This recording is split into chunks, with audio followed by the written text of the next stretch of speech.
Bowman here from BWOne, and we're going to do an unboxing of the LG G2. So LG was nice enough to send us along a global unit of their new flagship device. So we're going to do an unboxing here. Start it off, slide out the box here, and we know LG's come back in a big way. We have the G2 right here. This is a flagship device that's going to end up on all 4 carriers at some point. But for right now, we're just getting the international version, so we get to see what's kind of inside here. Take a look here. We have some QuadBeats 2 headphones. We'll definitely put that to the test since they sort of seems like they're marketing them out there as something better than what you standardly get. You have a European charger with a USB port, and you have a micro USB cable with obviously just charges and syncs there. So that's pretty much it for what comes inside the box. Let's take a look at the LG G2 here itself. Pretty nice device. Lots of plastic on it, of course, and that's the plastic coverings they put on it. Let's try to peel some of that stuff off as we go over some of the specs. Now, internally, for processing power, it does come with a Snapdragon 800 processor. That's one of the newest processors that's available from Snapdragon. They were one of the first devices to announce this. Outside of now we know the Galaxy Note 3 has it as well too, but the LG G2 was the first device to be announced for that. Let's see, do we have anything other plastic around here? No, looks like we're plastic free. I'll probably end up finding some around here somewhere that I'll need to peel off. But as you can see here, pretty interesting design. There's no buttons here on the side. LG's research basically said that it's easier to kind of put the buttons here on the back. As you can see, so they have the volume and the power button here in the back, alongside a 13 megapixel camera. You have LED flash as well too, and has optical image stabilization as well. Go ahead and power this up. As it powers up, we'll get a quick look at the 5.2-inch full HD display. So 5.2 inches, full 1920 by 1080, and about, I'm not sure on the pixel, I think it's 447 pixels. I might be wrong on that. So if not, I'll have that corrected in the notes below in the description here. Does you have like sort of the IMEI stuff there at the bottom. There's no removable battery. You can see it as you hear it quickly boot up there. We'll go ahead and swipe up. All right.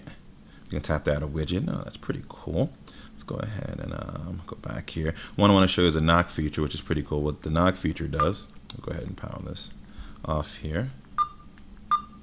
Should be able to hit the power button there. So if we want to turn it on, just tap it. Comes on just like that. So you don't even need to hit the power button. Now it's running Android 4.2 with LG's new Optimus UI, basically what the intuitive UI is what they're calling it now, not Optimus but intuitive UI. And you can see how fast and smooth it is, and it's pretty much one of the best versions that they put out of this. It's really nice actually. It's very smooth. It's fast. Very nice. It does come with about 2 GB of RAM, 16 and 32 GB storage options. We take a look here at the Android version as we scroll through here, and you can see it's just very fast. As we did in our hands-on, it's just very fluid. Now, apparently, what they do have in here is about. Let's see if we can go into the settings there. That's the wrong settings I want to go into.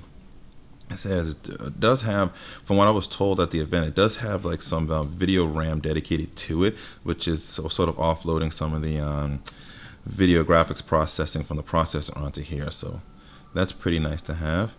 We go through here and you hear one of my alarms go off here. It's kind of early in the morning. It's okay. We'll go ahead and shut that off there. Take a look here at the software information. You can see it's Android 4.2.2. We hate hitting that. We get a nice little jelly bean. We get the little fun jelly beans to sort of flick around here. But taking a look through here through some of the stuff, you can see LG is giving you sort of all these sort of ideas of customization and stuff to view quick access items, drag from the low key area. So we go from here. Brings up Google Now. Looks like the Quick Note functionality. And you can also, let me see. I know we can also customize a couple of things here. Let's go into system settings. I think we can. I'm not sure where this is exactly, but I think one of the things, touch buttons, you can actually customize this out. So if you're used to a different style from what you had from a previous phone, you can actually change it to different versions, and you can see it kind of changes right there dynamically for you. And you can have a transparent background.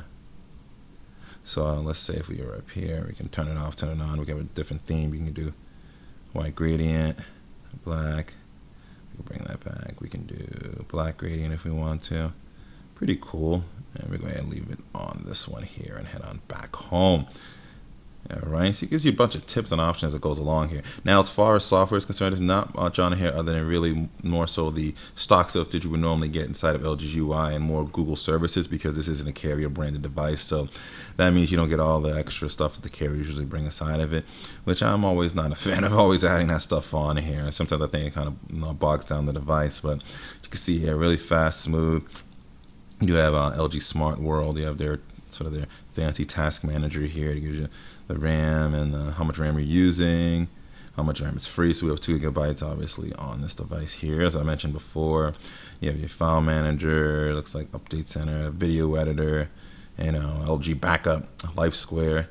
It's just what's really just nice, just how fast, like, as you know, I'm doing that gesture here, just how fast and responsive the UI is. It really just is. It's like it's very, very fast. And you can see right here as my alarm keeps going off there.